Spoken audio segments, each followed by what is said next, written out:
मुख्य वक्ता के रूप में हमारे मध्य हैं आज प्रोफेसर पीयूष कांत दीक्षित जी। मैं उनसे अनुरोध करता हूं कि वो अपना उद्बोधन प्रदान करने का कष्ट करें। नई शिक्षा नीति मैं कह देता हूं बार बार इसको, वास्तव में राष्ट्रीय शिक्षा नीति है। और राष्ट्रीय शिक्षा नीति में ये कहा गया कि डिजिटल जो माध्यम हैं उनका उपयोग करना चाहिए, और मैं भरपूर उपयोग करता हूं, इसलिए थोड़ा सा मैं विलंब से आपके सामने उपस्थित हो रहा हूं।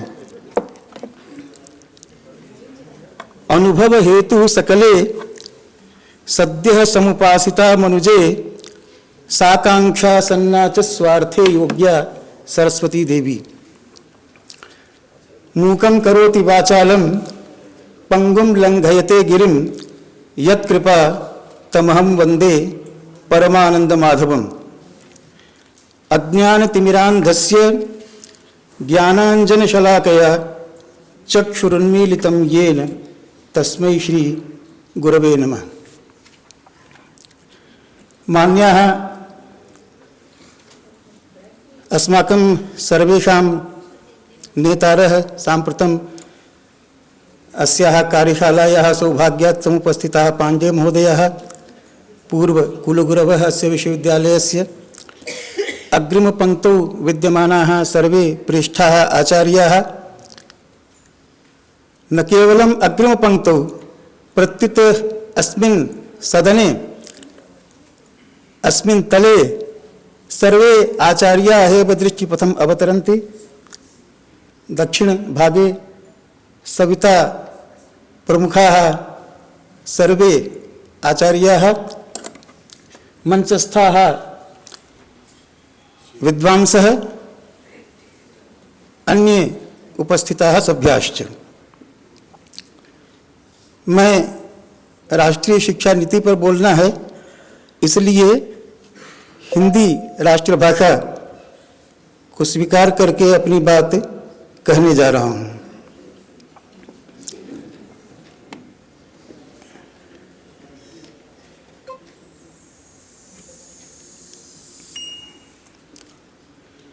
प्रश्न सबसे पहले ये होता है कि राष्ट्रीय शिक्षा नीति है क्या।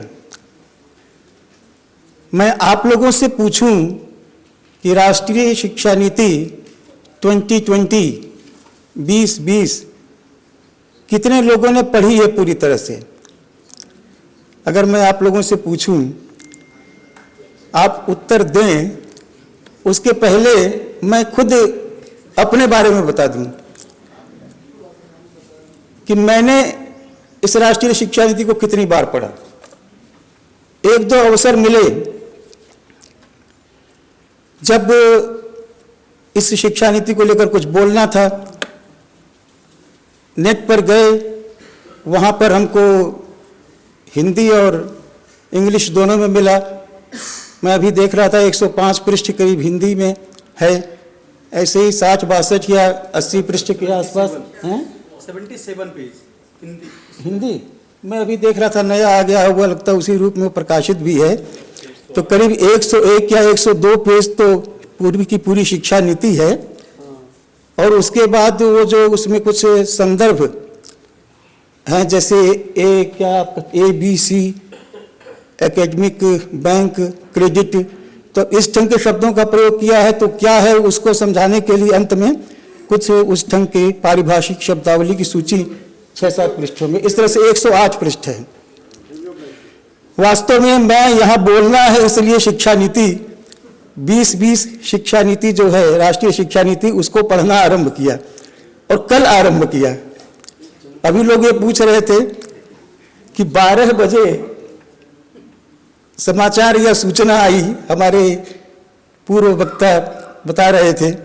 तो मैं ये सोच रहा था कि 12 बजे आप जो कह रहे हैं, जिस संदर्भ में भी कह रहे हूँ, लेकिन हमारे यहाँ की विशेषता रही है, आचार्य मंजन मिश्र जी से हमने देखा है कि हमारे बड़े बड़े कार्यक्रम, चाहे वो दीक्षांत समारोह हो, कुछ हो, वो बड़ी तेजी से, बड़े संक्षिप्त समय में और बड़े बड़े लोगों को बुला करके कर लिए जाते हैं। और उन्हीं के शिष्य प्रशिष्य परंपरा में हम सभी आते हैं। तो हम में से कोई भी व्यक्ति किसी भी दायित्व को संभाले, वह उन कार्यक्रमों को उसी दक्षता के साथ करता है। मैंने ये भी देखा है कि रात को 2 बजे कहीं ये मुद्रिका में जाकर के पहुंच जाते थे और 1-2 लोगों को बुला लेते थे जो प्रूफ रीडिंग में माहिर थे, प्रकाशन विभाग में जुड़े हुए थे, और जाके साहब कहते थे भाई कल ये फाइनल करना है, ये प्रूफ रीडिंग करके आज फाइनल वो देना है, और रात में वो व्यक्ति वहाँ पहुँचता था, वहीं पर उसको फाइनल किया जाता था और दूसरे दिन या तीसरे दिन का कार्यक्रम होता था। तो ये हमारा स्वभाव रहा है और इस स्वभाव पर हम गर्व करते हैं। ये हमारा जो स्वभाव है वो हमारी विशेषता भी है।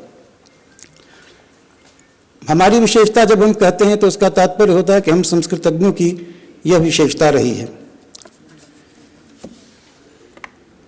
संस्कृत में सब कुछ है, संस्कृत भाषा में सब कुछ है, यह तथ्य है। और जब 12 बजे सूचना दी गई कि कौन होगा वक्ता, क्या कार्यक्रम होगा, क्या प्रारूप होगा, तो मैं भी उससे जुड़ा हुआ था और मैं समन्वयक था। मैंने भी पूछना आरंभ किया, शिवशंकर जी से संपर्क किया क्योंकि ऐसा समन्वयक थे। फिर मैंने पढ़ा था कि ये तत्वावधान में IQAC के हो रहा है, तो हम क्या तत्वावधान में हो रहा है तो लगता है सब कुछ वही करेंगे, क्योंकि मेन तो वो है, उनको पता होगा। उनसे भी पूछा, हर व्यक्ति से पूछा, सारा तत्व तत्वावधान में था। हर व्यक्ति से पूछा, पता ये चला कि ये कार्यक्रम है, नहीं पता है।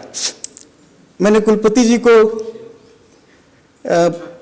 संपर्क किया उनसे और कहा कि ऐसा कुछ है, क्या है? कहा कमेटी तो बन गई है, सब कुछ है और ये MP सिंह जी को मालूम होगा। हमने कहा सर मैंने उनसे पूछ लिया है, वो भी कह रहे मुझे कोई इसकी जानकारी नहीं है। अब आप सोच सकते हैं ये 2 दिन के पहले की बात है। और मैंने जितने कार्यक्रम देखे इस विश्वविद्यालय में होते हुए, इस विश्वविद्यालय के मान्यता विश्वविद्यालय के रूप में स्थापित होने की पहले की सेवाओं को लेते हुए और आज तक, उसमें अध्यापकों का कार्यक्रम, अध्यापकों को इकट्ठा करने इतनी मामूली बात है। और ये इतने अध्यापक इतनी बड़ी संख्या में अपने मित्र यहाँ इकट्ठे हैं और इकट्ठे होकर के सादर और बड़ी उत्सुकता से सुन रहे हैं, तो ये इस कार्यक्रम की सफलता है। आप ये सोच सकते हैं कि अगर कल 12 बजे सूचना मिली, उस सूचना में भी मैंने इनको जैसे ही 12 बजे इन्होंने भेजा, मैंने व्हाट्सएप पर देखा। देखने के बाद मैंने देखा कि हमारा वक्तव्य है, उसमें मुख्य वक्ता की वक्ता कुछ लिखा ही नहीं है। आगे के तारीख सत्र में मुख्य वक्ता, विशिष्ट वक्ता, इसमें स्वागत भाषण में मेरा नाम, लेकिन यहाँ भागीरथी तो मेरा नाम कुछ ही नहीं है, धन्यवाद और स्वागत होगा। तो मैंने 2 मिनट के भीतर या 3 मिनट के भीतर कहा अपने IQAC डायरेक्टर महोदय को, बगल में ही है, लेकिन वो चीज, वो वार्ता जो हो रही थी वो व्हाट्सएप पर ही हो रही थी। ये है हमारे विश्वविद्यालय के अध्यापकों का, प्रबुद्ध अध्यापकों का टेक्निकल ज्ञान और ये तकनीक का प्रयोग। जब आप कुछ प्रयोग करते हैं समाज में और उसका प्रयोग करना आवश्यक हो जाता है, उसके बिना समझ आपकी छोटी पड़ने लगती है, आपका उपहास होने की स्थिति आ जाती है, तो आप उसको स्वीकार कर लेते हैं, सीख लेते हैं। कोई आवश्यकता नहीं होती अध्यापक की, कोई ट्रेनिंग की। और उदाहरण एक छोटा सा मोबाइल है, वो मैं तब से प्रयास कर रहा हूं ये लगे कुछ, लेकिन ये कुछ हो ही नहीं रहा है। लगता है यहाँ पर मैं इसकी भी शिकायत करने वाला था। हाँ भाई, इंटरनेट ही नहीं मिल रहा है, इसलिए मैंने बंद कर दिया इस समय। और आपको मैं दिखाऊं, ये मेरे पास, हाँ हो ही नहीं रहा है। मैं दुनिया भर की बातें इधर उधर कर रहा हूं। तो मैं ये समझता था कि इस ढंग की समस्याएं हो सकती हैं, लेकिन देखिए ये है मेरे पास, दूसरा ये है एप्पल का, और तीसरा ये है। ये 3 यंत्र लेकर के मैं उपस्थित हूं कि अगर उसमें फेल हुआ तो इसको, उसमें हुआ तो इसमें हो तो इसमें, वो मैं कर रहा हूं। सारे फेल हैं। नहीं, फेल तब तक होते हैं जब हम केवल उसी पर विश्वास करते हैं। हम केवल यंत्र और उस पर विश्वास करने वाले नहीं हैं, हम अपने मस्तिष्क का भी प्रयोग करते हैं जो संस्कृतज्ञ हैं, ये इनकी विशेषता रही है। हम पराश्रित कभी नहीं होते हैं, हम स्वावलंबी होते हैं और आत्मनिर्भर होते हैं, और आत्मनिर्भर होकर के फिर जो चल रहा है उसको भी स्वीकार करके उसके साथ चलने का प्रयास करते हैं। तो मैं ये कह रहा था कि मैंने भी कल ये राष्ट्रीय शिक्षा नीति को पढ़ा और आरंभ से पढ़ते पढ़ते 17 पृष्ठ तक पढ़ा और आज 9 साढ़े 9 बजे तक पढ़ रहा था। और फिर मैंने सोचा ये तो स्कूल शिक्षा नीति ही जो है वही नहीं पूरी हो रही है, अभी विश्वविद्यालय और उच्च शिक्षण संस्थाओं के बारे में तो अभी आगे बहुत है। और हमको जो निर्देश हुआ रात 12 बजे वो आई कैसे करके इनसे हेल्प लीजिए, इसको आप कनेक्ट कर दीजिए यहाँ के उससे जिससे काम करने लगे। ये बता रहे हैं कि आप लाइव है, चारों तरफ दुनिया देख रही है, केवल यहाँ तक छोड़ के। अच्छा, हाँ, ये कनेक्ट नहीं हो रहा है, लेकिन आप दुनिया से कनेक्टेड है। चलिए, तो है ना, ऑफिशियली है ना। तो तात्पर्य यह है कि मैं उस शिक्षा नीति को पढ़ रहा था और पढ़ते हुए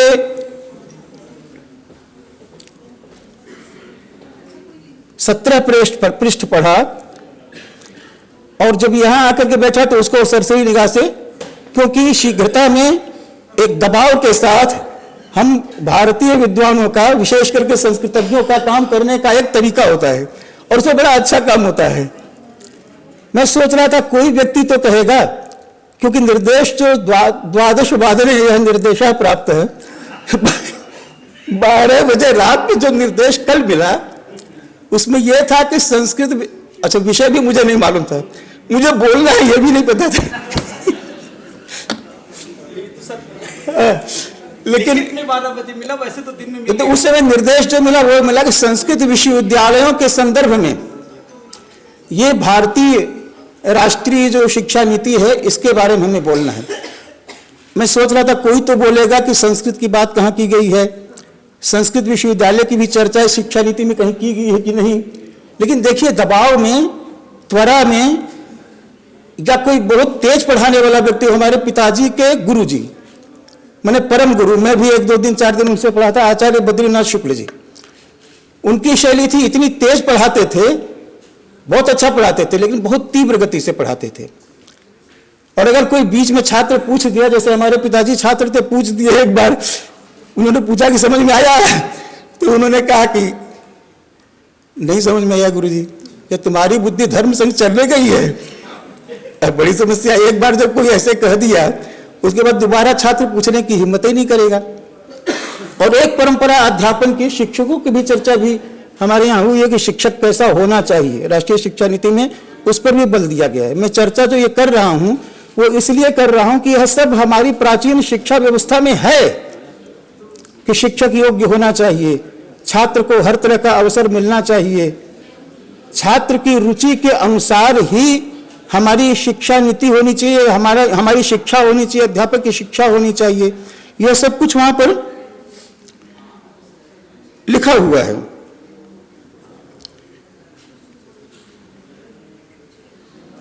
तो वो ये कहते थे कि इतनी त्वरा में जो मैं पढ़ाता हूं, समझते हो क्यों पढ़ाता हूं? जब तेजी से मैं विषय को पढ़ाता हूं तो छात्र की बुद्धि उतनी तेजी से ही चलती है हमारे उन अर्थों को पकड़ने के लिए। इसलिए वो तेजी से सोचने वाला होता है, वो तेजी से सोचता है। और अगर धीरे धीरे समझा करके पढ़ाना शुरू करें तो वो धीरे धीरे सोचेगा, तो मंद बुद्धि होगा, उसकी बुद्धि बहुत तेज नहीं चलेगी। ये उनका दृष्टिकोण था तेज पढ़ाने का, इसलिए वो तेज पढ़ाते थे। लेकिन जो धीरे धीरे पढ़ाते थे, ये भी परंपरा थी, समझा करके। उस समय पीपीटी इसको कहते हैं ना, जो प्रेजेंटेशन हमारे सिंह साहब ने दिया था, और उससे बहुत लाभ हुआ हम लोगों को, हमको भी बहुत लाभ हुआ, क्योंकि मैं तो 3-4 साल तक जुड़ा ही नहीं था। 2 साल कोरोना, 3 साल उधर कुलपति, बीच में 1 साल आने जाने का मौका मिला, बाकी घर बैठ कर केवल पढ़ाना था। तो यहाँ क्या हो रहा है, किस ढंग के पाठ्यक्रम के परिवर्तन हो रहे हैं, उसकी जानकारी नहीं थी। तो आपके उस प्रेजेंटेशन से लाभ हुआ। लेकिन वो प्रेजेंटेशन जो आपने किया ऐसा प्रेजेंटेशन जब पीपीटी की व्यवस्था नहीं थी, ये तंत्र यंत्र नहीं थे, उस समय भी थी। वो हाथी, खिलौना, ये वो सब ला करके रखते थे। ये कहते थे कि ये प्रकार है, इसके ऊपर देखो ये प्रकारता बैठी है, उसके ऊपर कुछ बिठा के कहते थे प्रकारता का अवच्छेदक है। तो मतलब ये जो न्याय दर्शन के कुछ पारिभाषिक शब्द हैं, उनको भी समझाने के लिए इस तरह के तथ्यों को सामने रखा जाता था और रख करके छात्रों को समझाने का प्रयास किया जाता था। इसलिए जो कुछ मैंने सवेरे भी कहा था स्वागत भाषण करते हुए कि यह जो शिक्षा नीति है, यह राष्ट्रीय शिक्षा नीति नई नहीं है। प्राचीन जो शिक्षा नीति है वही है। बीच में जो शिक्षा नीति आई थी वह कुछ गड़बड़ थी। मैं सबसे पहले आपको पढ़ करके बता दूं कि संस्कृत की चर्चा इस शिक्षा नीति में कहां है। पृष्ठ 4 पर यहां यह कहा जा रहा है, प्राचीन और सनातन भारतीय ज्ञान और विचार की समृद्ध परंपरा के आलोक में यह नीति तैयार की गई है। ज्ञान, प्रज्ञा और सत्य की खोज को भारतीय विचार परंपरा और दर्शन में सदा सर्वोच्च मानवीय लक्ष्य माना जाता था। प्राचीन भारत में शिक्षा का लक्ष्य सांसारिक जीवन अथवा स्कूल के बाद जीवन की तैयारी के रूप में ज्ञान अर्जन नहीं, बल्कि पूर्ण आत्मज्ञान और मुक्ति के रूप में माना गया था। तक्षशिला, नालंदा, विक्रमशिला और वल्लभी जैसे प्राचीन भारत के विश्व स्तरीय संस्थानों ने अध्ययन के विविध क्षेत्रों में शिक्षण और शोध के उच्च प्रतिमान स्थापित किए थे और विभिन्न पृष्ठभूमि और देशों से आने वाले विद्यार्थियों और विद्वानों को लाभान्वित किया था।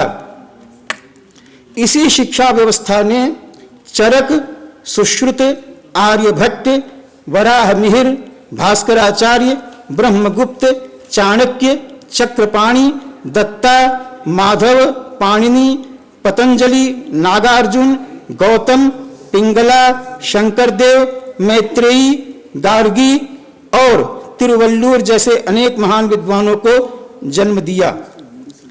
इन विद्वानों ने वैश्विक स्तर पर ज्ञान के विविध क्षेत्रों जैसे गणित, खगोल विज्ञान, धातु विज्ञान, चिकित्सा विज्ञान और शल्य चिकित्सा, सिविल इंजीनियरिंग, भवन निर्माण, नौकायान निर्माण और दिशा ज्ञान, योग, ललित कला, शतरंज इत्यादि में प्रामाणिक रूप से मौलिक योगदान किए।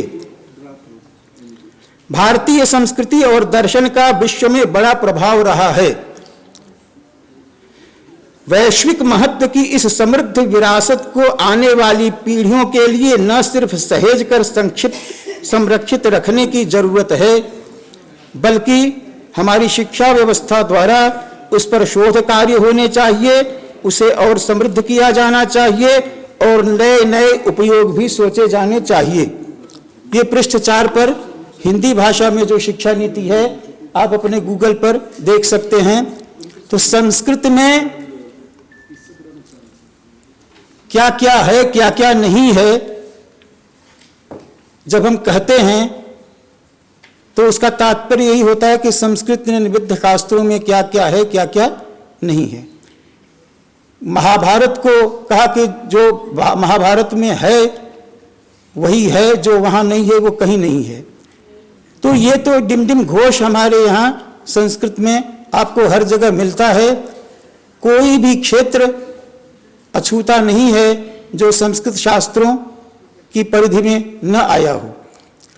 इसलिए संस्कृत विश्वविद्यालयों की भूमिका राष्ट्रीय शिक्षा नीति के संदर्भ में अत्यंत महत्वपूर्ण हो जाती है, यह हमें मानना पड़ेगा।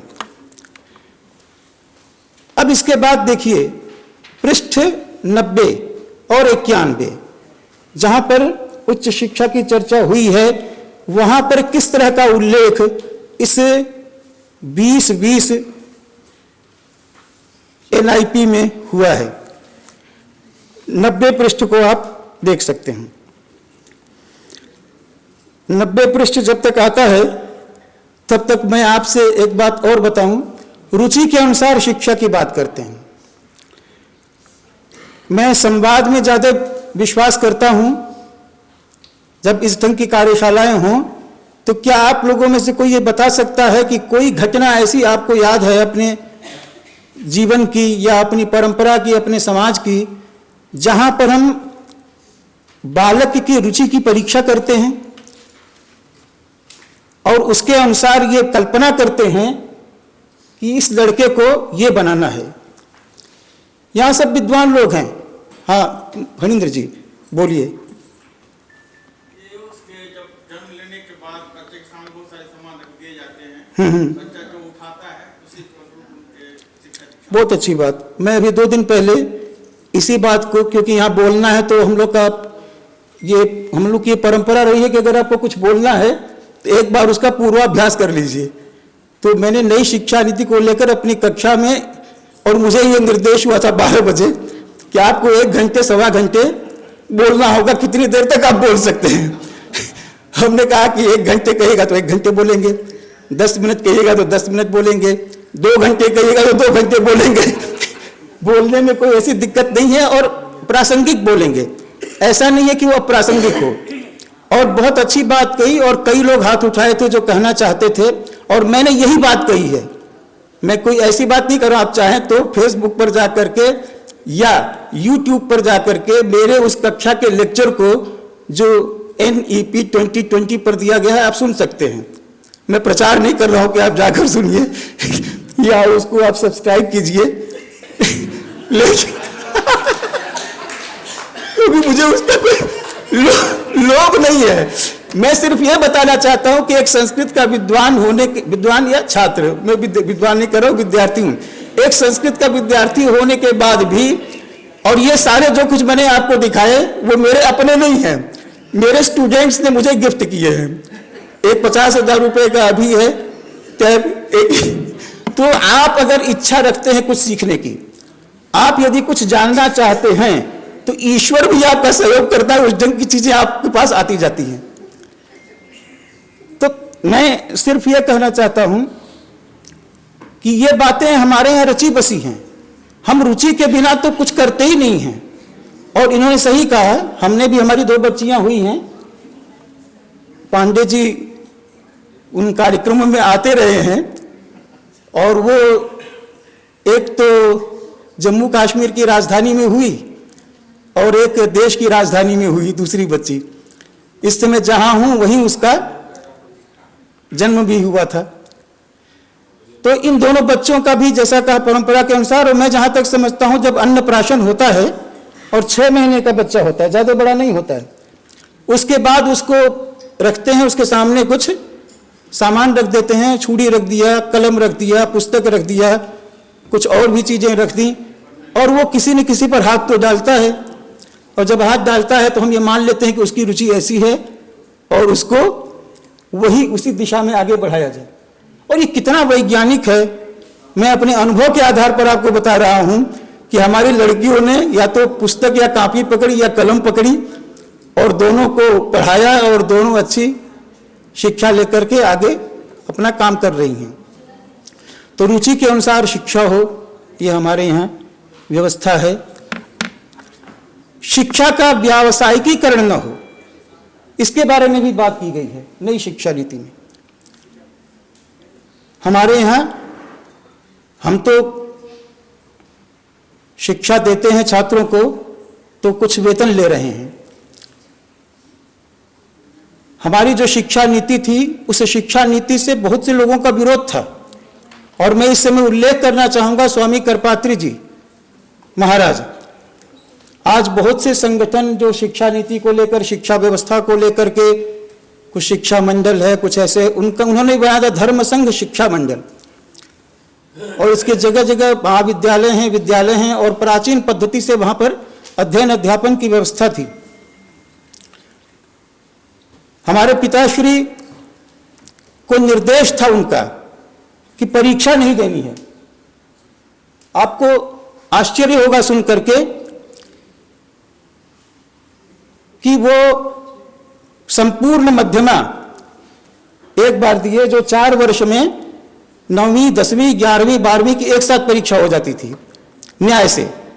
देने के बाद पता चला कि वो परीक्षा दे रहे हैं, और परीक्षा देने का मतलब आगे अगर उत्तीर्ण हो गए तो नौकरी करेंगे, और नौकरी करेंगे तो मतलब आप पैसा लेकर के अपनी विद्या का विक्रय कर रहे हैं।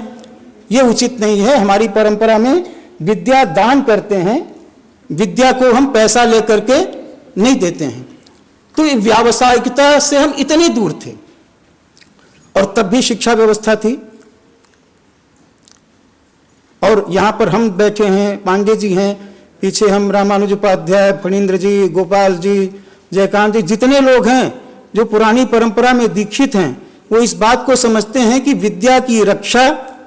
और मैं इस बात से सहमत नहीं हूं कि आज संस्कृत बोलने वालों की कमी है, संस्कृत शास्त्रों को जानने वालों की कमी है।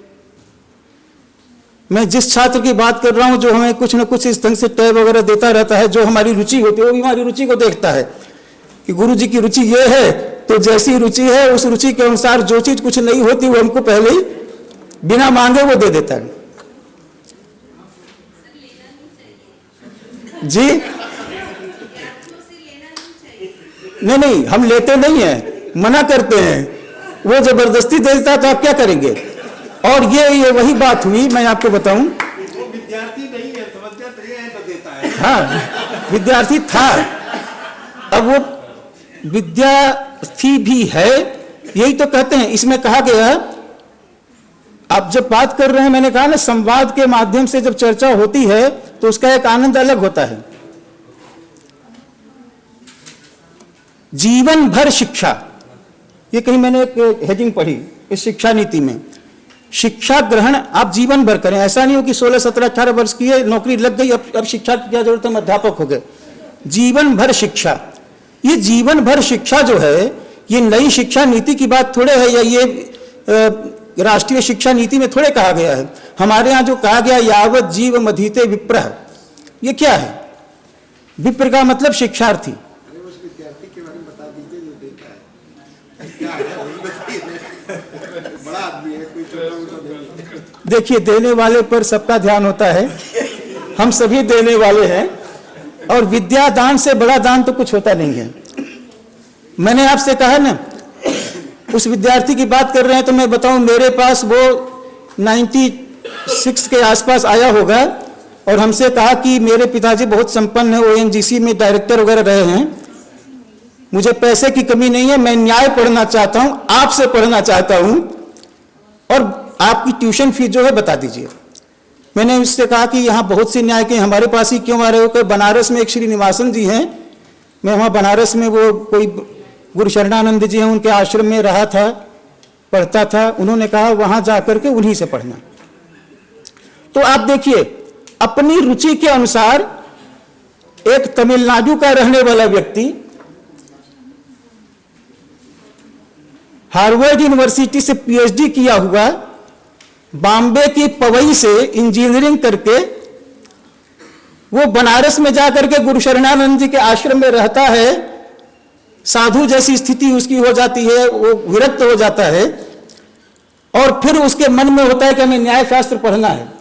इस शिक्षा नीति में कहा गया ना कि वो उसको कहीं से भी एग्जिट करके और कहीं भी जाकर के पढ़ने की बात है। ये हमारी परंपरा में है, और मैं प्रत्यक्ष इसका अनुभव करके आपको बता रहा हूं। और मैंने कहा कि भाई तुम हमसे क्यों पढ़ रहे हो, इस विश्वविद्यालय में भी और आचार्य हैं, उनसे पढ़ो। उसने कहा नहीं, श्रीनिवासन जी ने कहा है मुझे आपसे ही पढ़ना है, आप ट्यूशन फी बताइए। मैंने कहा देखो, हमारी परंपरा में कभी ट्यूशन लेकर के पढ़ाया नहीं गया, और सबसे बड़ा आश्चर्य तो यह है कि संस्कृत और न्याय पढ़ने के लिए कोई कहे कि ट्यूशन फी ले लीजिए, गणित और साइंस को पढ़ने के लिए तो कोई कहता है। मुझे आश्चर्य था, लेकिन फिर भी मैंने कहा कि, और बिल्कुल आग्रह कर रहा था। हमने कहा नहीं, ये तो हमारी परंपरा ही नहीं रही है। जैसे ही हम तुमसे ट्यूशन लेकर के पढ़ाएंगे, तुम्हारे मन में ये भाव होगा कि मैं इनको पैसा दे रहा हूं, इनको 1 घंटा पढ़ाना है, ये हमको केवल आधे घंटे में पढ़ाकर भेज दिए। ये ऐसी भावनाएं आती हैं। और जब आप इस व्यावसायिकता से दूर हट करके अपने छात्र को पढ़ाने के कर्तव्य से, अध्यापन की भावना से पढ़ाते हैं, तब जाकर के वो विद्या भी फलवती होती है और आपका भी यश बढ़ता है। और मैं आज आपके बीच में जो उस छात्र की चर्चा कर रहा हूं वो इस उदाहरण के रूप में कर रहा हूं कि आज भी ऐसे लोग हैं। आपको आश्चर्य होगा, उस लड़के का चेन्नई में उसके माता पिता की संपत्ति है, एक अच्छा फ्लैट है चेन्नई शहर में, जिसको आप कहते हैं कि वो अपना मकान है, जमीन पर कोई उसमें नहीं है। हाँ, और वहीं पर उसने 2-3 फ्लैट ले रखे हैं एक अच्छी सोसाइटी में, क्योंकि पत्नी को यह पसंद नहीं था। वो पत्नी का ध्यान भी एक संस्कृत पढ़ने वाला ध्यान रखता है कि वो उसमें नहीं रहेगी अपने मकान में, वो जो है वो किसी सोसाइटी के फ्लैट में रहेगी। तो उसके लिए ले लिया, आप एक लिया, फिर उसी के पास का दूसरा ले लिया, फिर तीसरा ले लिया। मतलब संस्कृत पढ़ने वाले व्यक्ति के पास श्री भी, लक्ष्मी भी किस तरह से आती है, मैं इसका उदाहरण दे रहा हूं।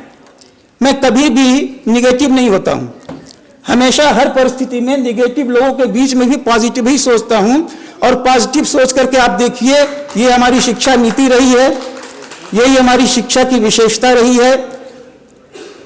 हम अभाव में भी अभाव के प्रभाव से सब कुछ करते हैं, जैसा 12 बजे का निर्देश प्राप्त करके और हम आज कर रहे हैं। और आप लोग उठेंगे नहीं, मैं मानता हूं, जानता हूं कि आप लोग सुन रहे हैं, इस बात को समझना चाहते हैं आप लोग। ये एक उदाहरण है।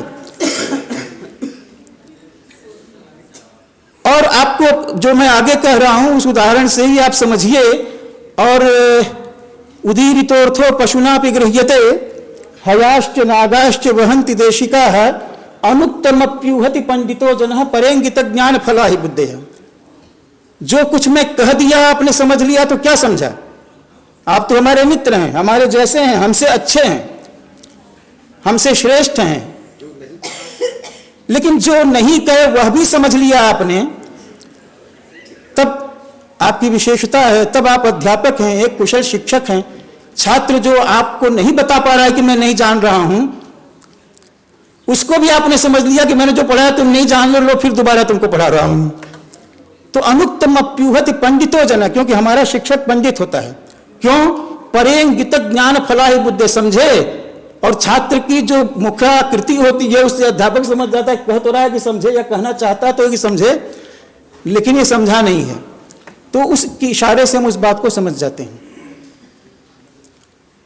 तो मैं ये बताना चाहता हूं कि उस छात्र का जो अपना फ्लैट है, उस फ्लैट में वेद विद्यालय खोला, और वेद विद्यालय खोल करके आपको हमारे देवरिया के और इधर के और कई जगह के छात्र जाकर के वहां पढ़ रहे हैं। 4-5 छात्र हैं। हमसे पूछा कि वेद विद्यालय खोलें, क्या करें? हम कहने इसको वेद वेदांग विद्यालय लिखो नाम, और इसमें वेद के अध्यापन के साथ, क्योंकि दक्षिण भारत में वैदिक बहुत होते हैं, घन पाठी हैं, ये हैं वो हैं, और अर्न भी बहुत करते हैं, पैसा भी बहुत कमाते हैं उस अनुष्ठान से, कर्म से, कर्मकांड से। लेकिन मैंने कहा कि नहीं, आप वेद पढ़ाने के साथ साथ उन आचार्यों को तर्क की शिक्षा भी दीजिए, वेदांगों की भी शिक्षा दीजिए, कुछ वेदांत भी पढ़ाइए, लेकिन मुख्य रूप से तर्क, व्याकरण, इन सब चीजों को उनको बताना चाहिए। इसकी व्यवस्था किया उसने। नामकरण भी वैसा ही किया उस विद्यालय का, वेद वेदांग विद्यालय। और कांची मठ जो है उससे संबद्ध वो महाविद्यालय है, उसकी व्यवस्था सारा वो करता है। 50,000, 60,000, 70,000 जो भी वेतन देना होता है अपने पास से देता है। अध्यापकों की व्यवस्था, भोजन इत्यादि की, और छात्रों की भी व्यवस्था वो अपने ढंग से सब अपने पास से करता है। और इससे क्या हुआ, मैं आपको जो बता रहा हूं कि वेद की सेवा कीजिए, संस्कृत की सेवा कीजिए, शास्त्रों का अध्ययन अध्यापन कीजिए श्रद्धा के साथ, विश्वास के साथ, तो किसी भी तरह की कमी मैं नहीं मानता हूं कि आपको होती है या हो सकती है। भले ही इस विश्वविद्यालय को हम ये कहते हैं कि यह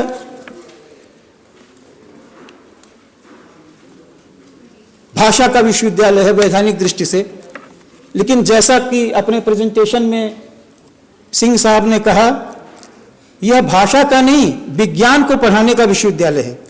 जैसे कहीं साइंस का अध्ययन अध्यापन होता है किसी विश्वविद्यालय में, उसी तरह से यहां पर भी हम अध्ययन अध्यापन संस्कृत के माध्यम से कर रहे हैं, लेकिन संस्कृत भाषा का अध्यापन तो किसी भी विषय में नहीं किया जा रहा है। बताइए जरा कोई ना, आप तो इतने अध्यापक बैठे हैं, कोई भी ऐसा विभाग है क्या जहां भाषा का, संस्कृत भाषा का आप अध्यापन करते हो?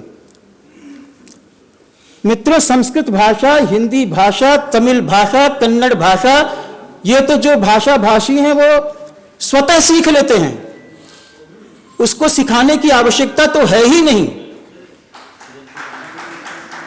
चाहे न्याय पढ़ने वाला हो, पढ़ाने वाला हो, चाहे वेदांत पढ़ाने वाला हो, चाहे साहित्य पढ़ाने वाला हो, मैंने तो आज तक संस्कृत अनुवाद के माध्यम से सीखी ही नहीं। और हमारे जितने मित्र हैं प्रायः उनकी भी यही स्थिति है। गुरुजी पढ़ा रहे हैं तो संस्कृत माध्यम से ही पढ़ा रहे हैं। संस्कृत माध्यम के अतिरिक्त जहां नहीं समझ में आता था हिंदी का भी प्रयोग करते थे, लेकिन संस्कृत बोलना आ गया। तो ये सहज संस्कृत होती है। जो अनुवाद करके आप सीखते हैं वो सहज नहीं होती है, उसमें कृत्रिमता झलकती है। और भारत में संस्कृत समृद्ध केवल संस्कृत पढ़ने वालों से नहीं हुई है। और आज संस्कृत बोलने की समस्या, पहले तो संस्कृत भारतीय नहीं थी, फिर भी हम संस्कृत बोलते थे। और वह जैसे पूजा कराने की पद्धति अलग अलग है। आप दक्षिण में चले जाइए, वहां के मंत्र उच्चारण वगैरह दूसरे ढंग के, उत्तर में दूसरे ढंग के, शैली अलग अलग है, लेकिन संस्कृत तो वही है। तो एक संस्कृत भाषा ऐसी है कि जो सारे राष्ट्र को ही नहीं, समस्त विश्व को जोड़ने वाली है। इसकी सूक्तियां, इसके आदर्श वाक्य हमको एक राह दिखाने वाले होते हैं। ऐसी स्थिति में हम तो ये कहेंगे कि यह संस्कृत भाषा का विश्वविद्यालय नहीं है, संस्कृत विज्ञान का विश्वविद्यालय है। अब संस्कृत विज्ञान तो संस्कृत भाषा में ही होगा। आपका विज्ञान अंग्रेजी में ही आपको प्रायः मिलेगा।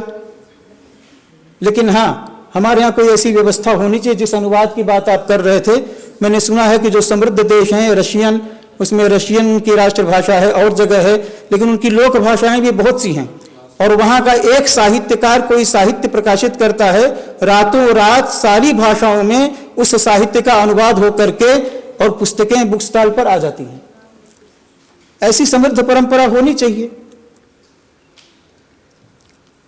और हम आप इस बात के साक्षी हैं, हमने भोजपुरी में भी वही तर्क संग्रह जिसकी चर्चा कर रहे थे शिवशंकर जी पढ़ा है, हमने उसको हिंदी में भी पढ़ा है, संस्कृत में भी पढ़ा है। उसी तर्क संग्रह को तमिल का व्यक्ति तमिल में पढ़ता होगा आरंभ में, और अंततः वो संस्कृत में उसको समझता है। तो मातृभाषा में ही हम अपनी सहज स्थिति बना सकते हैं किसी भी विषय को पढ़ने के संदर्भ में। इसलिए मेरा ये मानना है कि संस्कृत भाषा को लेकर, संस्कृत विषयों को लेकर, संस्कृत में रोजगार को लेकर, संस्कृत में संभावनाओं को लेकर, संस्कृत के शिक्षकों की योग्यता को लेकर, और मैं इस बात को कह दूं क्योंकि ये वर्कशॉप है, वर्कशॉप में संवाद होता है। मैं इस बात से सहमत नहीं हूं कि हमारा छात्र भीरू है, संस्कृत भीरू है, श्रम भीरू है। अब एक उदाहरण देता हूं। नहीं, एक उदाहरण से काम नहीं चलेगा ना सर। अनेक उदाहरण देंगे, नहीं अनेक उदाहरण देंगे। एक उदाहरण तो मैंने आपको दे दिया ना। आज मैं आपको अभी अपना मेल खोल करके दिखा दूं, वो व्यक्ति वाल्मीकि रामायण पढ़ता है, वाल्मीकि रामायण की इंग्लिश करता है, संस्कृत करता है और हमारे पास भेजता है। मैं अध्यापक उसका हूं, लेकिन मेरे पास समय नहीं होता है। मैं अपनी कमी आपके सामने कह रहा हूं कि मैं उसको खोल करके पढ़ सकूं। तो मेरा छात्र जो संस्कृत का पारंपरिक छात्र नहीं है, वह छात्र भी उन न्याय कुसुमांजलि कारिका मैंने कभी उसको पढ़ाई होगी, वो कह रहा गुरु जी बहुत अच्छी लगती है, पढ़ रहा है अंग्रेजी।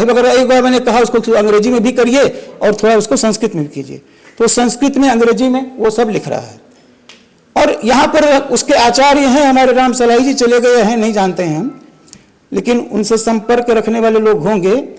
शिवम मणि त्रिपाठी उस लड़के का नाम है, मैं इस लड़के का प्रचार करने के लिए नहीं कह रहा हूं। नाम भी उसका मैं 2 दिन पहले जाना, मेरे पास आया वो, गुरुजी मैं रामचंद्र शर्मा जी के पास पढ़ता हूं, आपसे पढ़ना चाहता हूं। मेरे कक्ष में आकर के आधे घंटे बैठा था, दाढ़ी उड़ी बढ़ाया हुआ था। हमने कहा ठीक है पढ़ो। कहाँ पढ़ोगे? सवेरे उठ करके आ जाना 6 बजे, संजय उन्हें घूमने जाते हैं, उसी समय आधे घंटे 1 घंटे में हम आपको पढ़ा देंगे। कहा गुरुजी ठीक है, लेकिन घर पर पढ़ना चाहते हैं। आज तक मैं आपको बताऊं, मैंने कभी किसी को कहा नहीं घर पर आके पढ़ो, लेकिन घर पर पढ़ने पढ़ाने की हमारी काशी की परंपरा है। शिव शंकर जी जानते हैं, मैं उस परंपरा में हूं।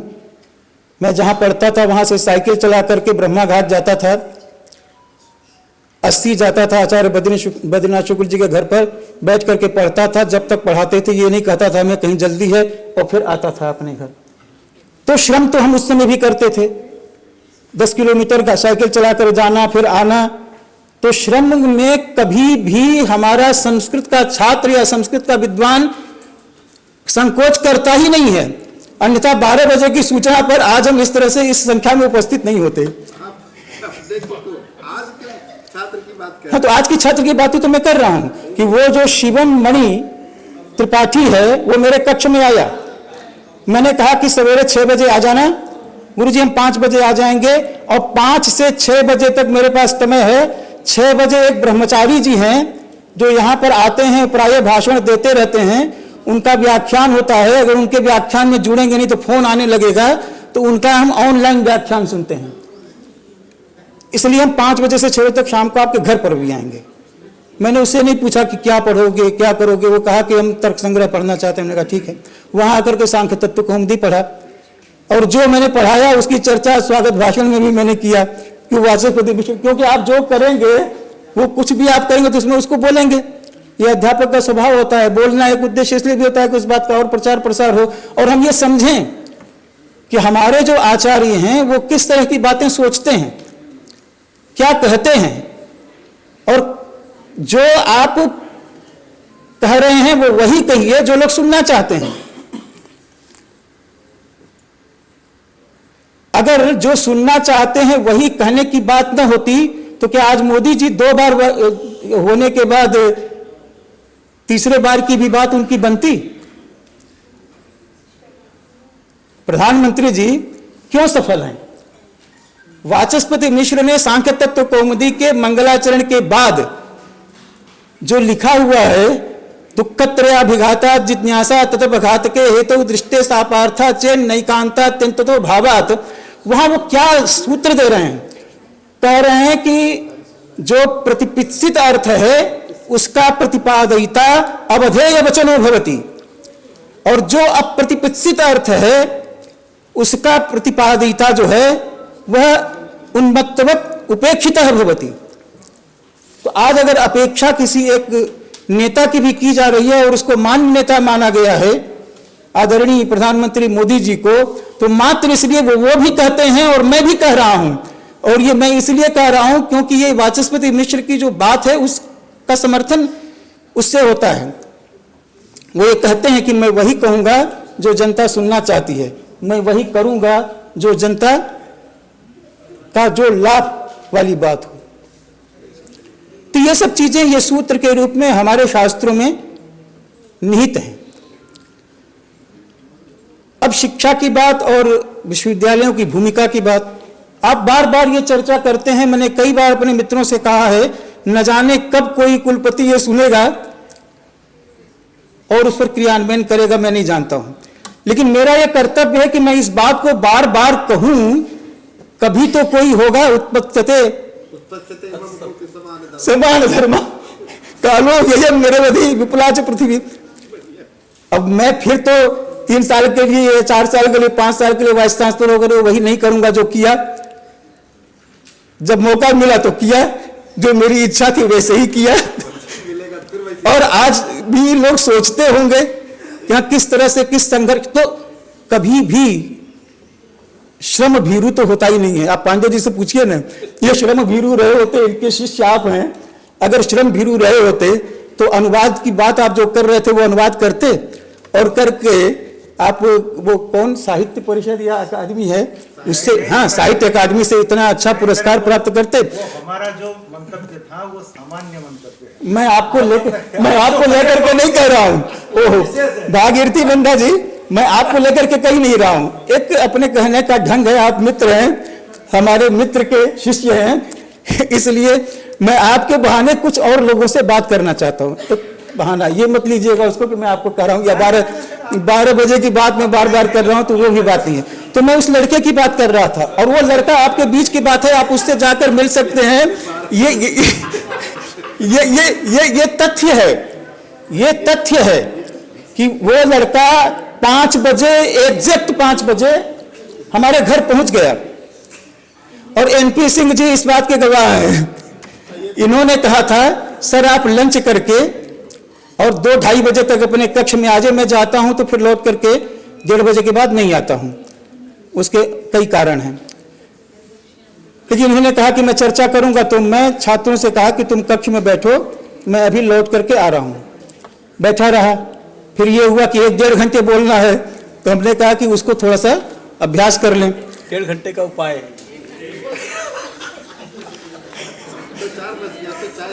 चलिए, तो स्थिति ये हुई कि मैं वहां बैठा हुआ था और वो भाषण जो एनईपी पर हो रहा था ऑनलाइन, वह समझिए कि 5:30 के आसपास हो गया। घर से मैसेज का फोन आया, उन्होंने कहा आपका छात्र आ गया है। वह व्यक्ति यहाँ पर पढ़ करके हॉस्टल में रहता है और हमारे घर पहुँच गया 5 बजे। बैठा था, उसके बाद मैं 5:30 बजे के आसपास पहुंचा। मैं भी थोड़ा सा 1 गिलास पानी पी करके और बैठ गया फिर उसको पढ़ाने के लिए। न तो छात्र डरता है परिश्रम करने से, न अध्यापक डरता है। यदि छात्र वास्तव में प्रतिपित्सु है, जिज्ञासु है, तो मैं नहीं समझता हूं यहां कोई भी अध्यापक ऐसा उपस्थित होगा जो ये कहेगा संस्कृतज्ञ, संस्कृत का अध्यापक, कि मैं नहीं पढ़ाऊंगा। मैं दूसरे शब्दों में यह कहना चाहता हूं कि कदाचित यह हो सकता है कि हम भागें, हम न पढ़ावें, लेकिन आज का छात्र भी, जिसे हम ये कह सकते हैं कि वो परंपरा से संस्कृत बोलने वाला नहीं है, पढ़ने वाला नहीं है, लेकिन वो संस्कृत पढ़ना चाहता है, उसकी जो संस्कृत परंपरा से नहीं पढ़ा है, संस्कृत के प्रति ज्यादा श्रद्धा है। हिंदू अध्ययन में हाँ, आप देख लीजिए। बच्चे बड़े बहुत और उसके बाद सवेरे 6 बजे वो फिर आ गया और सवेरे 6 बजे, उस समय सांख्य तत्व कौमुदी पढ़ा और सवेरे 6 बजे मुझे नहीं पता था क्या पढ़ेगा। जब आया तो मोबाइल में, अब देखिए कैसे हमारा छात्र भी मोबाइल का उपयोग करता है। विवेक चूड़ामणि शंकर, हमने पिताजी ने पढ़ाया था कभी किसी को, तो विवेक चूड़ामणि हमने नाम सुना था क्योंकि पिताजी ने ये कहा था कि बहुत अच्छा शंकराचार्य ने लिखा है, पढ़ने लायक ग्रंथ है, पढ़ना चाहिए। वो विवेक चूड़ामणि गुरुजी आपसे पढ़ेंगे घूमते हुए। तो 6, 7, 8 श्लोक जो है वो पढ़ा उसमें लिखा कि नरत्वम दुर्लभम लोके और पुंस्तम तत्र नहीं, पुंस्तम तत्र सुदुर्लभ, और फिर उसके बाद विद्या सुदुर्लभ है, विप्रत्व की बात किया। वहीं पर एक बात और कही आचार्य शंकर ने कि आप सब कुछ ज्ञान कर लीजिए, लेकिन सारे ज्ञान के बाद भी यदि महात्मा का संगम नहीं हो रहा है, बड़े लोगों के साथ आपका संपर्क नहीं हो रहा है, तो आप अपने लक्ष्य में सफल नहीं हो सकते हैं। इसलिए संस्कृत के जितने भी विषय हैं, उन विषयों का अध्ययन अध्यापन प्रामाणिकता के साथ हम कर रहे हैं और आधुनिक जो व्यवस्थाएं हैं, उन व्यवस्थाओं के तहत हम किस तरह से आगे बढ़ रहे हैं, इसका आपने एक उदाहरण देखा जो पीपीटी प्रेजेंटेशन था। मैं जो कहना चाहता था, पांडे जी की बात जो थी कि हाँ सुनाइए, वो मैं भूल जाता हूं क्योंकि पांडे जी फिर बात करने की बात करते हैं कि आप बात जो कथा उसको पूरा कीजिए, तो मैं उसको पूरा करके अपना वक्तव्य पूरा करूंगा। उत्पत्स्यते, आगे क्या था, मम को समान धर्मा, उसके बारे में मैं कहना चाहता हूं। सिंह साहब, ये जो राष्ट्रीय शिक्षा नीति है,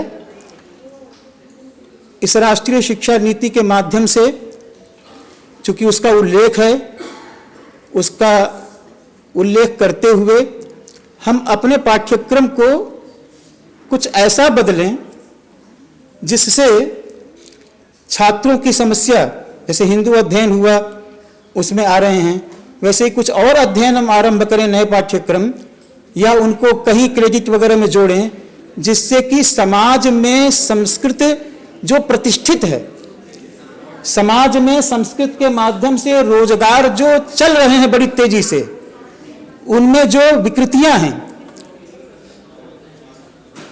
वो दूर हों, और ऐसे समाज में संस्कृत के माध्यम से अर्थार्जन करने वालों को जोड़ करके इन संस्कृत विश्वविद्यालयों के माध्यम से हम कैसे परिष्कृत करें, कैसे उनको शिक्षित करें, उनका उच्चारण कैसे शुद्ध करें, उनकी उस पद्धति को कैसे परिष्कृत करें, ये हमें सोचना पड़ेगा। भागवत का अच्छा कथा करने वाला मथुरा से ही क्यों पैदा होता है या वृंदावन से ही क्यों पैदा होता है?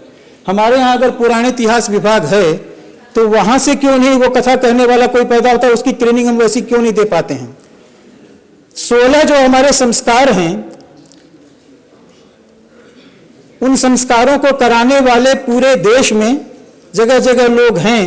हम आलोचना करते हैं, लेकिन क्या हम संस्कृत विश्वविद्यालयों की भूमिका नहीं होनी चाहिए कि हर क्षेत्र में अलग अलग कुछ भेद के साथ जो वो कर्मकांड हो रहे हैं उनका संशोधन हो, उनका परिष्करण हो। कभी वैद्य चिकित्सक जो होता था गांव में, वो कहीं पढ़ता नहीं था आयुर्वेद और पूरे गांव का इलाज करता था।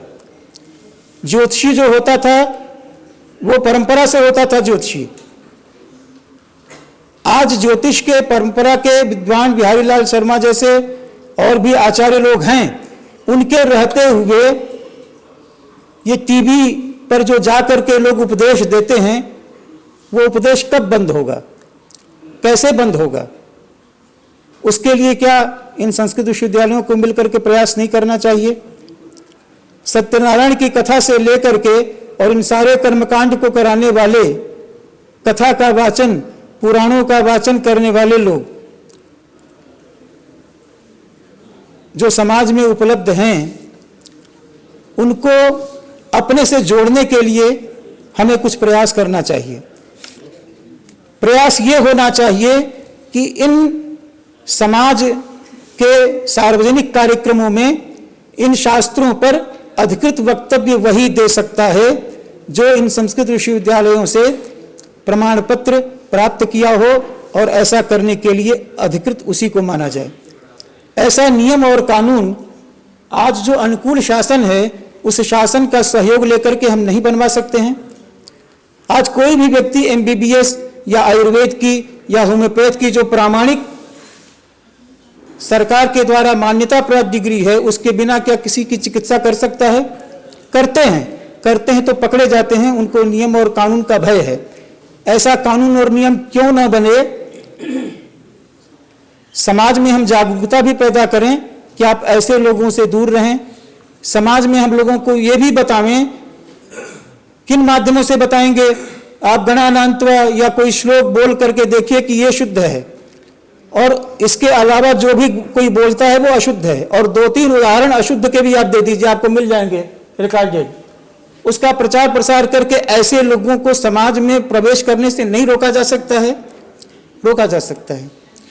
और अगर इस ढंग की स्थिति बनी, 2 तरह से अगर हमारा प्रयास हुआ, तो ऐसे लोग जो हमारी मान्यताओं, हमारे शास्त्रों, हमारी परंपराओं और हमारी संस्कृति पर किसी न किसी रूप में कुठाराघात कर रहे हैं, हमारे ही बंधु हैं लोग, हमें उनको रोका जा सकेगा। और वो जब रुकेंगे तो अपने को व्यवस्थित करने के लिए हमसे जुड़ेंगे। तो एक तो है कि उनको हम जबरदस्ती नियम और कानून बना करके अपनी तरफ जोड़ें, और इसके लिए प्रयास, मैं समझता हूं कि फिर छात्रों की समस्या नहीं रहेगी। और मैं एक निवेदन करना चाहता हूं, मैं जब इस विश्वविद्यालय में आया था तो शास्त्री तक 1-2 वर्ष जो भी रहा, उसमें सांख्य कारिका, वेदांत सार और तर्क संग्रह, एक एक वर्ष में ये दर्शन के विषय पढ़ाए जाते थे। वेदांत एक अलग विधा का परिचायक है, तर्क संग्रह एक तार्किक क्षमता का विकास करने वाला ग्रंथ है, आरंभिक ग्रंथ है, और सांख्य कारिका भी सांख्य और योग को बताने वाला है। और ये 3 ग्रंथ और 3 विषय जो रखे गए हमारे आचार्यों के द्वारा सैकड़ों वर्ष पहले, उन छात्रों को जो शास्त्री में आते हैं सबको इसका ज्ञान हो, उसके पीछे उद्देश्य यही था कि शायद संभवतः इनके माध्यम से 6 दर्शन के वो ज्ञाता हो जाएंगे, चाहे वो ज्योतिष पढ़ रहे हैं, चाहे कोई व्याकरण पढ़ रहा है, चाहे कुछ भी पढ़ रहा है, लेकिन वो परंपरा बीच में टूटी, इसके कारण नुकसान हो रहा है। और ये नई शिक्षा नीति में कहा गया है कि तार्किक क्षमता का विकास अपेक्षित है। तर्क शक्ति, जब तर्क संग्रह या हमारा जो आरंभिक प्रामाणिक ग्रंथ है उसको पढ़ेगा नहीं तो तार्किक क्षमता का विकास कैसे होगा। तो यहाँ पर जो लोग बैठे हुए हैं आचार्य, मैं उनसे पुनः करबद्ध ये आग्रह करूंगा कि शास्त्री के जो छात्र हैं उनको हर वर्ष में जैसे पहले एक एक ग्रंथ अनिवार्य रूप से पढ़ाया जाता था, वैसे उसमें विकल्प न देकर इन तीनों ग्रंथों को अनिवार्य रूप से पढ़ाया जाए, क्योंकि इन तीनों शास्त्रों का ज्ञान बहुत ही आवश्यक है। कहना तो बहुत कुछ है लेकिन समय नहीं है, इसलिए क्या ये प्रतिफल है कि 2-4 दिन पहले कह दिया होता तब क्या होता? क्या चीज? आप पांडे जी स्पष्ट कीजिए क्या कह रहे हैं। हमने कहा इतनी कम सूचना में इतनी तैयारी आपकी है, ज्यादा लंबी सूचना होती तो पूरा दिन का। नहीं, ऐसा कुछ नहीं है। मुझे लग रहा है कि जो हमारे लोग हैं पीछे पंक्तियों में बैठे हुए भी, मैं एनसीसी का एक सिपाही भी रहा हूं और मेरी आदत है कि मैं जब कक्षा लेता हूं जहां 800-900 लोग रहते हैं, हमारे अभिषेक जी जानते हैं, तो मेरी निगाह सामने तो होती है और अंत की कुर्सी पर भी होती है। मुझे जिस क्षण लगेगा कि मुझे कोई सुनना नहीं चाहता है, मैं अगले क्षण मंच छोड़ करके हट जाने वालों में से हूँ। लेकिन मेरा ये दायित्व तो होता है कि यदि कभी कोई नहीं सुनना चाहता है और सुनाने की बात है और सुनाना चाहिए, तो मैं कभी कभी जोर जबरदस्ती के साथ भी अपनी बात कह देता हूँ और इसमें भी मैं संकोच नहीं करता हूँ, क्योंकि नई शिक्षा नीति में ये लागू होना चाहिए। जी। तो मेरा सिर्फ अंत में आप लोगों से निवेदन यही है कि हम संस्कृत के छात्र हैं, इस पर गर्व कीजिए। संस्कृत का जहाँ जहाँ आपके पाठ्यक्रम में प्रवेश है वहाँ उसको वैसे ही रहने के लिए आवश्यकता पड़े तो संघर्ष कीजिए। यदि कहीं से जहाँ संस्कृत पहले था किसी भी तरह से उसे हटाने का प्रयास हो रहा हो, चाहे ऊपर से, चाहे अगल से, चाहे बगल से, चाहे अपनों के बीच से, उसका विनम्रता के साथ, अनुरोध के साथ विरोध कीजिए। क्योंकि अगर संस्कृत विश्वविद्यालयों से संस्कृत गायब हो गई, संस्कृत विश्वविद्यालयों से संस्कृत में अध्ययन अध्यापन चला गया, संस्कृत विश्वविद्यालयों में यदि वो हताशा का भाव आ गया कि संस्कृत कोई बोलता नहीं है, संस्कृत के लोग अच्छे नहीं होते हैं, संस्कृत के लोग भगोड़े होते हैं, संस्कृत के लोगों के पास अब ज्ञान नहीं है, संस्कृत के लोग अब वैसे छात्रों को नहीं पैदा कर रहे हैं, तो ऐसी भावना बिल्कुल नहीं है। मैं ये मानता हूं संस्कृत अपने आप में इतनी समर्थ है कि उससे कोई व्यक्ति जानने वाला न जानने वाला जुड़ गया तो उसको समझ ही लेगा, जान ही लेगा। संस्कृत में अपना इतना आकर्षण सामर्थ्य है, इसलिए हम संस्कृत पर विश्वास करें, विश्वास करके उसके अध्ययन अध्यापन में अपने को लगाए रखें। संस्कृत विश्वविद्यालय इसी तरह से अग्रसर रहेगा, बढ़ेगा, हमारे शास्त्र आगे रहेंगे और हमारे शास्त्रों की भूमिका भी किसी से छिपी नहीं है और व्यवस्थित रहेगी। और मित्रों, अंत में मैं बस सिर्फ इतना कहूंगा कि मात्र यही कारण है 2020 एनईपी के न विरोध होने का, कहीं से एक छोटे से भी विरोध स्वर के न आने का। आप जानते हैं बहुत सी नीतियां होती हैं, उसका व्यापक स्तर पर देश में विरोध होता है, लेकिन इसमें वो सारी बातें थी, कहीं क्षेत्रीय भाषा का विरोध नहीं हुआ, कहीं क्षेत्रीय ज्ञान का विरोध नहीं हुआ, किसी समाज का विरोध नहीं हुआ, सबके शिक्षा की बात की गई, शिक्षक के सम्मान की बात की गई। शिक्षक हों सगरो गुरु को जो बात कहते हैं, तो शिक्षक के सम्मान की बात। आज अगर हम शिक्षक का सम्मान नहीं करेंगे तो शिक्षा की व्यवस्था नहीं हो सकती। और इस शिक्षा नीति में उस शिक्षक के सम्मान की बात की गई है। और जो जो कुछ कहा गया है संक्षेप में मात्र मैं आपसे इतना कहना चाहता हूं कि वह सारी बातें हमारी परंपरा में सिद्ध हैं और संस्कृतज्ञ आप जो विद्वान हैं उनको ज्ञात हैं। और अंत में ये निवेदन करते हुए अपना वक्तव्य मैं पूरा करता हूं कि मैं भी उनमें से एक हूं। मैंने यह शिक्षा नीति पूरी तरह पढ़ी नहीं है।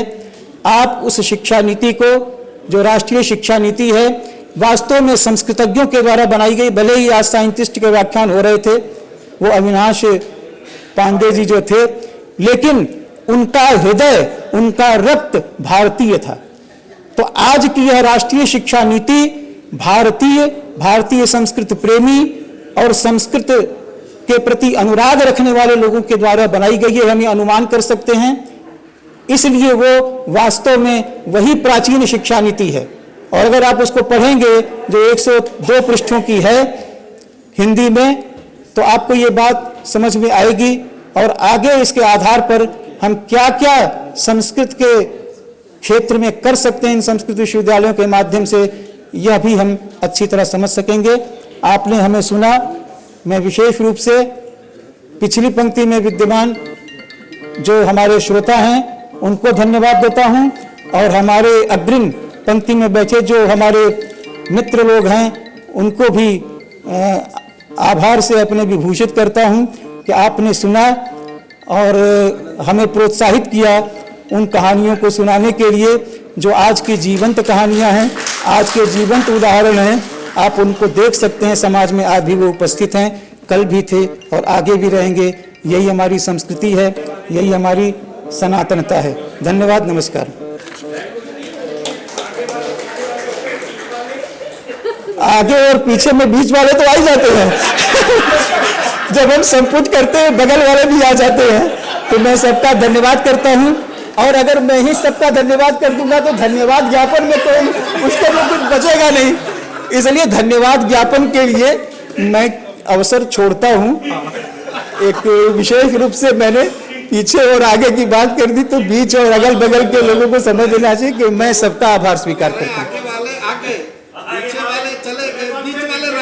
नहीं, सब है, मैं देख रहा हूँ। इसको कहा जा सकता है, हमारे बिहारी लाल शर्मा जी, आपकी सफलता और ये पूरा का पूरा ये भरा हुआ है। और या निशा सर्वभूतानां तस्याम जागर्ति संयमी, जो सामान्य लोगों के लिए रात होती है, रात का काम होता है, वो संयमी के लिए वो दिन का काम होता है, वो हमेशा जागरूक होता है। और इससे आप समझ सकते हैं कि संस्कृतज्ञ जो है रात दिन काम करने वाला होता है। धन्यवाद।